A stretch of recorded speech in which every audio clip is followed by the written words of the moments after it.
গোটা জাতির চোখ দিয়ে যখন অশ্রু ঝরছে, তখন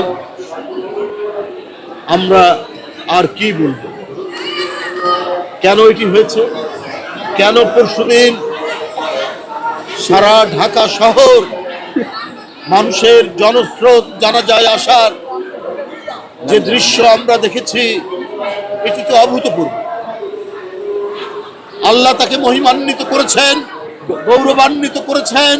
জনগণের নেত্রী, গণতন্ত্রের নেত্রী, মানব কল্যাণের নেত্রী, তার বিরুদ্ধে কত কুরুচিপূর্ণ কথা বলা হয়েছে, কত ধরনের তার বিরুদ্ধে নোংরা কথা বলা হয়েছে, কিন্তু তার আত্মসংযমের মধ্যে, তার সজ্জন এবং সুরুচিপূর্ণ কথার মধ্যে দিয়ে তিনি প্রমাণ করেছেন যারা কুরুচিপূর্ণ কথা বলে তারা জনগণ থেকে ধিক্কৃত হয়, আর যারা সৌজন্যবোধ প্রিয়, যারা হাজার আক্রমণের মুখেও, হাজার বাজে কথা বলার পরেও যিনি একটি মাত্র শব্দ, খারাপ শব্দ, বাজে শব্দ যিনি উচ্চারণ করে না, তাকেই তো আল্লাহ মহিমান্বিত করবে। আজকে দেখুন, পরশুদিন থেকে জনতার ঢল নেমেছে, সারা বাংলাদেশের মানুষ আসছে, দোয়া করছে দেশনেত্রী বেগম খালেদা জিয়া।